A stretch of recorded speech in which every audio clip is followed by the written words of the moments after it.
All right. As you can see, I mean, you ain't gonna be able to tell, barely got light through there. But it's not touching. I got these 1-inch risers that I'm gonna put on here. Just give it up. It ain't so much I'm worried about that. It's just giving me, it's a little, with it sitting down this low, it's a little awkward on aiming through it. It's a little actually uncomfortable. So I'm gonna put these on and raise it up a 1/2 inch. And what we're gonna do is just see how far off that, just raising it up, just see how much it moves the scope off. So hang on, let me switch. Okay, as you can see, it definitely sits up a lot higher, and that is a lot more comfortable to look out of.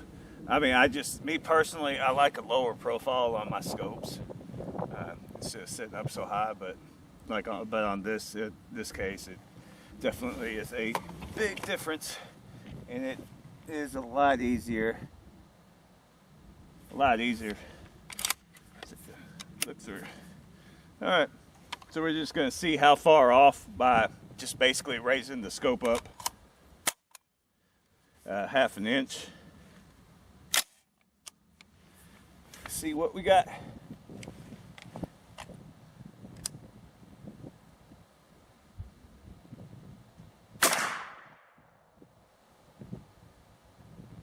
Wow, that's shooting high.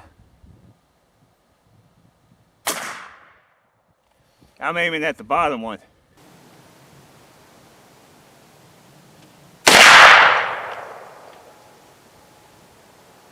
Wow, that's shooting high. I'm aiming at the bottom one. So that is interesting. Yep. Well, I guess that does make sense. You raise it up. Well, I have no idea. I don't know how.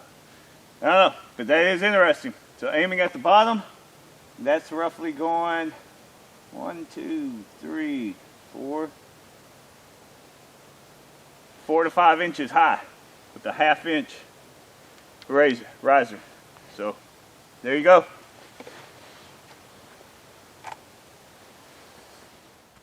If you're wondering if I got dialed in or not, I went ahead and just used the top target since I already hit it and worked it way in. And there you go. That is good enough. That's at 50 yards.